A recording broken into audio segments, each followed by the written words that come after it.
أعوذ بالله من الشيطان الرجيم بسم الله الرحمن الرحيم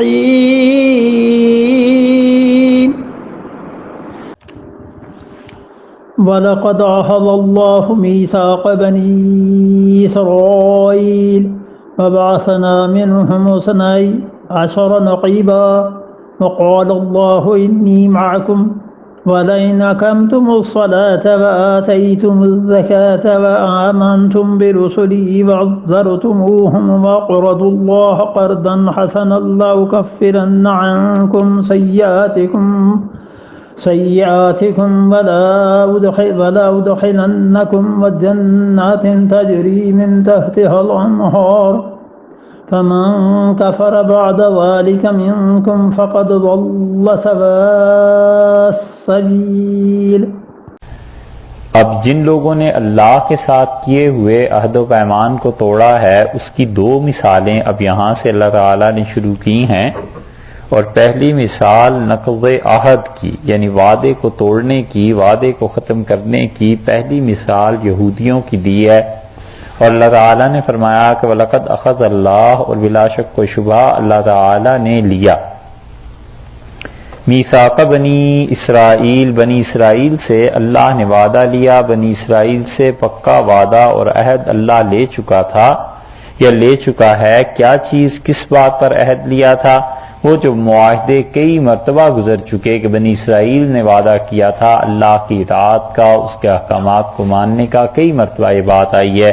وَبَعَثْنَا مِنْهُمْ، اور ہم نے ان میں کیے، کیا کیے؟ مُثْنَیْ عَشَرَ نَقِیبًا، 12 نقیباً سردار، ہم نے ان میں 12 سردار اٹھائے، 12 سردار مبعوث کیے۔ وقال اللہ، اور اللہ نے کہا انی معکم، میں تمہارے ساتھ ہوں۔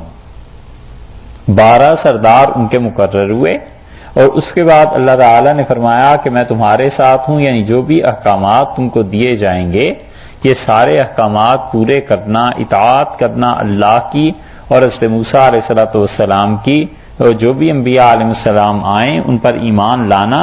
تو اللہ نے 12 نقیب مقرر کیے ان کی قوم میں، یعنی جو بھی اس وقت کے نبی تھے علیہ السلام ان کے ذریعے سے۔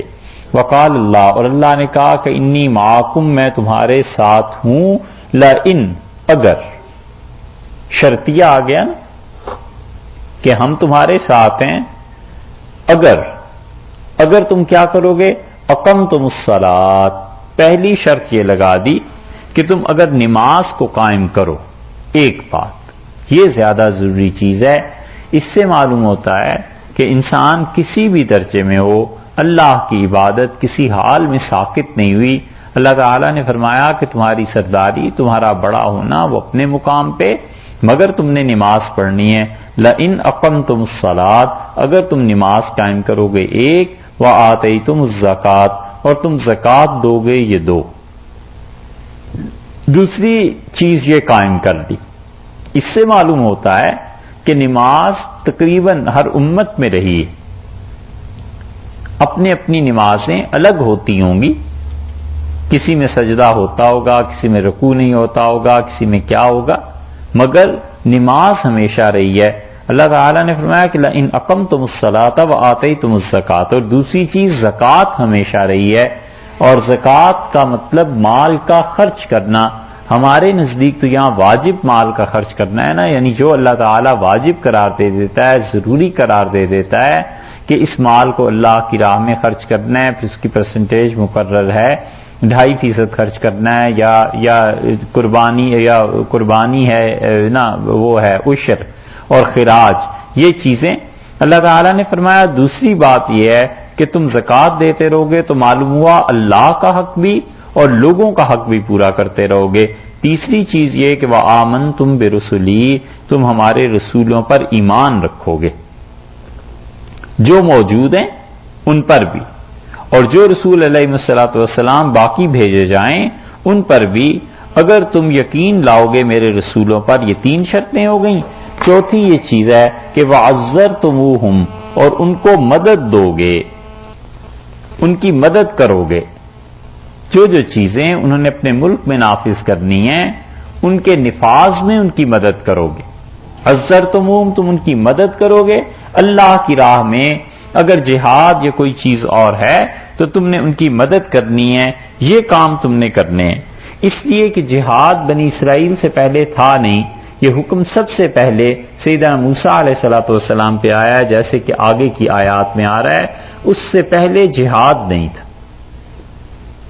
دنیا میں ہمیشہ ایسا ہی دور رہا ہے اللہ تعالی کی طرف سے. موسیٰ علیہ السلام سے پہلے ہمیشہ ایسا ہی دور رہا ہے کہ جس کسی نے اپنے انبیاء علیہ السلام کی مخالفت کی اللہ کی طرف سے عذاب آ گیا اس پہ. جیسے حضرت شعیب علیہ السلام کی قوم تھی، صالح اور ہود علیہ السلام کی قوم تھی. مگر جب انسانیت پہنچی ہے حضرت موسیٰ علیہ السلام کے دور پہ تو اللہ تعالیٰ کی طرف سے گویا کہ یہ کہہ دیا گیا کہ اب انسانیت اتنے شعور میں انسان آ گیا ہے کہ اب تم ایک دوسرے کے ساتھ خود مقابلہ کرو. اب اللہ کی طرف سے آئندہ سے عذاب نہیں آیا کریں گے. تو اس عذاب کو خدا نے ختم کر دیا اور اس کے قائم مقام جہاد دنیا میں دے دیا کہ اب تم نے اپنے کام خود سنبھال لے ہیں.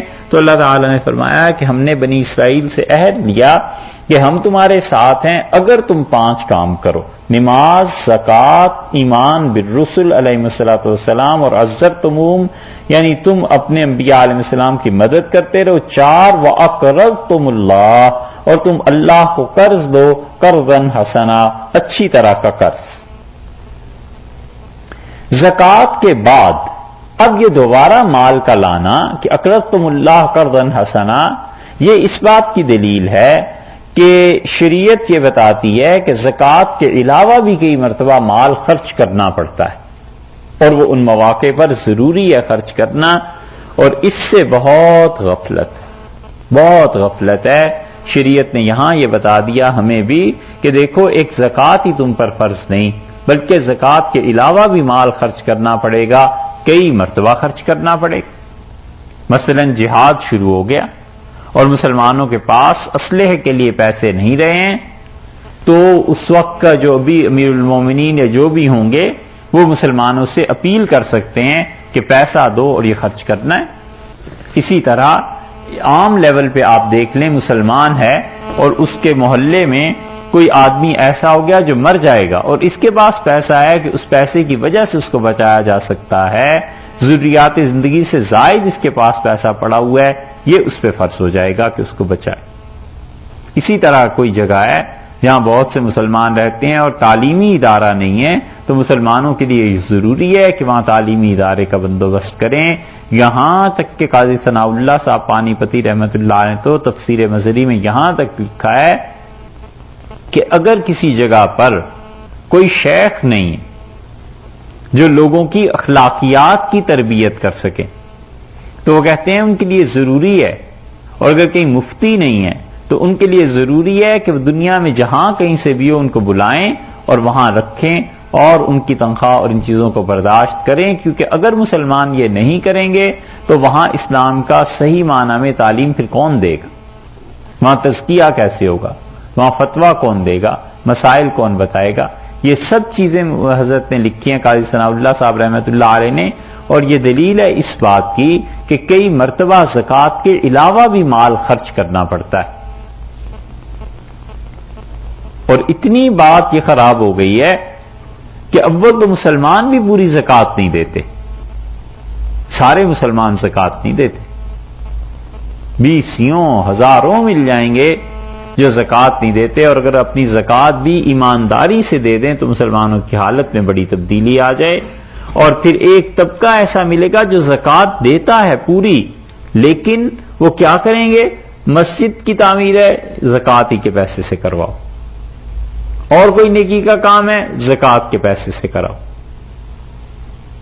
تو یہ کون سی بات ہوئی؟ زکوٰۃ تو تم نے دینی تھی، اس کے علاوہ مال خرچ کرنا، کیونکہ مسجد کی تعمیر پہ تو زکوٰۃ نہیں نہ لگتی تو پیسہ اس پہ خرچ نہیں ہوتا.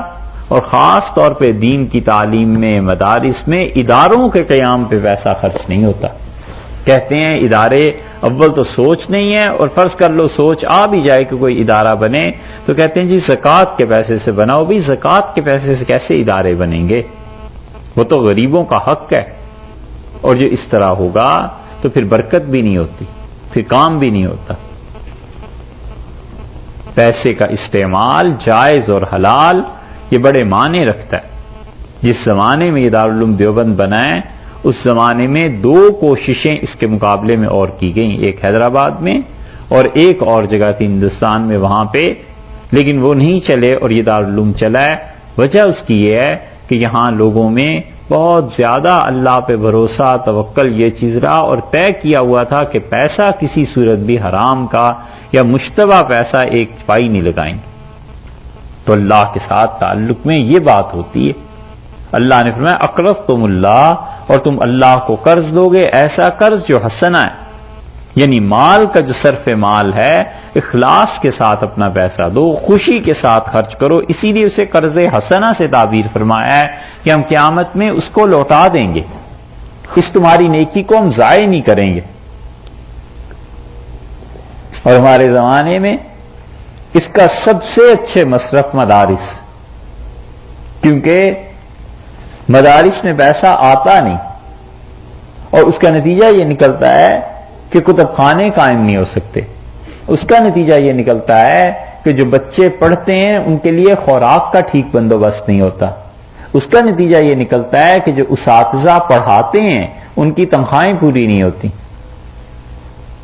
اور اس کا نتیجہ یہ نکلتا ہے پیسہ نہ آنے کا کہ ایک ایک کمرے میں 10-10 20-20 بچے سوتے ہیں۔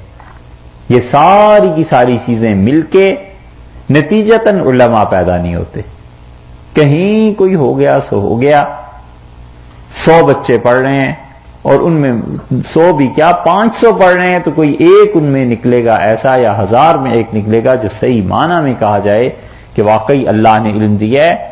یہ مسلمانوں کا پیسہ نہ خرچ کرنا یہ کہاں سے کہاں بات لے جاتا ہے، اور خاص طور پہ دینی مدارس پہ تو خرچ کرتے نہیں، بس زکوٰۃ دے دیں یہ بھی بہت غنیمت ہے، اور زکوٰۃ اگر اس سے علاوہ خرچ کرنا پڑ جائے تو وہ نہیں۔ اور اس پہ بھی ظلم یہ ہے کہ مسلمان اس آدمی کو سخی سمجھتے ہیں جو زکوٰۃ کے پیسے کو اڑا دے۔ لوگ کہتے ہیں جی بہت سخی ہیں، بھئی کیا ہوا، زکوٰۃ دے دی، زکوٰۃ کا پیسہ اتنا غریبوں میں بانٹ دیا۔ یہ الگ بات ہے کہ بانٹا اپنے حلقے میں تاکہ ووٹ بھی وہیں سے ملے، لوگوں کو پتا چلے کہ کتنا کام اس نے کیا ہے۔ ارے زکوٰۃ تو اس پہ فرض تھی، وہ تو دینی تھی، اس میں سخاوت کی کون سی بات ہے؟ فرض نماز اگر کوئی پڑھ لے تو دوسرا کہ جی بڑے عبادت گزار ہیں، نمازیں پڑھتے ہیں، تو انہوں نے بھی نماز پڑھنی تھی، فرض پوری ہوتی، قضا نماز کوئی ذمے نہ ہوتی، پھر 2 4 10 20 نفل پڑھتے، روزانہ چلو 100 200 نفل پڑھے تو کہیں کوئی عبادت کی ہے۔ یہ کون سی بات کہ فرض نماز پڑھ لی؟ ایسے ہی زکوٰۃ کا معاملہ ہے کہ زکوٰۃ کے علاوہ پیسے کا خرچ کہاں ہے؟ مسجد بنانی ہے مثلا، اب زکوٰۃ تو دے نہیں سکتے، اس پیسے کو خرچ کرنا ہے مسجد میں جو زکوٰۃ کے علاوہ ہے، یہ ہے اللہ کی راہ میں خرچ کہ اس انسان نے اچھا کام کیا، ادارے بنائے، اس طرح کی چیزیں کی۔ تو پرانے زمانے کے لوگ مسلمان ان میں یہ بات بہت تھی، حتیٰ کہ شاہ عبدالعزیز صاحب رحمۃ اللہ علیہ نے لکھا ہے ایک نواب صاحب کے متعلق، حضرت نے لکھا ہے کہ 500 بچے وہاں پڑھتے تھے، طالب علم، اور ہندوستان کے حالات جب تک خراب نہیں ہوئے تھے بات ایسی ہی تھی کہ نواب بڑے بڑے رؤساء اپنے یہاں 100 200 علماء کو رکھ لیا، سارا خرچہ وہ ریاست برداشت کر رہی ہے اور بچے پڑھ رہے ہیں، اسی لیے تو اتنے بڑے علماء پیدا ہوئے، یہاں تک کہ بلبن ہندوستان میں بیٹھ کے مکہ مکرمہ میں 4 مدارس کو چلاتا تھا، حنفی شافعی مالکی حنبلی، چاروں فقہا اور مفتی جو اپنے اپنے مسلک کے تھے، انہیں اس نے کہا کہ مکہ مکرمہ میں آپ لوگ مدرسے قائم کریں، فنڈنگ ہندوستان سے ہوگی، پیسہ ہندوستان سے جائے گا، اور یہاں سے پیسہ جاتا تھا۔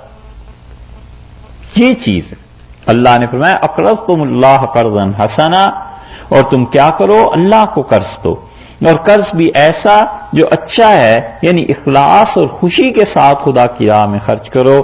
یہ 5 چیزیں اگر تم کرو گے تو پہلے بتا دیا ہے کہ انی معکم، ہم تمہارے ساتھ رہیں گے، یہ 5 مدوں کو تم پورا کرو، اور پھر اس کا صلہ کیا دیں گے؟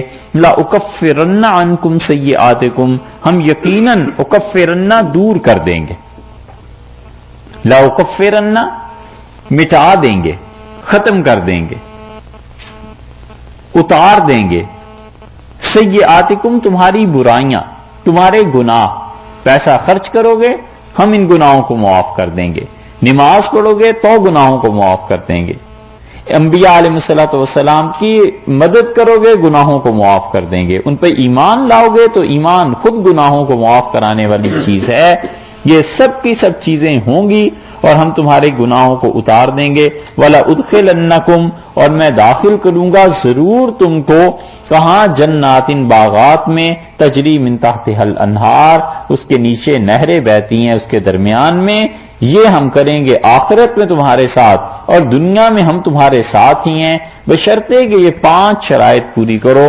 فمن کفر بعد ذلک، اور جو کوئی منکر ہوا اس کے بعد، ذالکہ یعنی یہ جو وحی اب نازل ہو گئی ہے، اس حکم کے بعد منکر ہوا کس چیز سے؟ ان 5 کاموں میں سے کوئی ایک شک بھی اس نے توڑ دی، 5 کاموں میں سے کسی ایک چیز کا بھی منکر ہو گیا، فقد ضل سواء السبیل، تو وہ بے شک سیدھی راہ کو بھول گیا، سیدھی راہ سے ہٹ گیا۔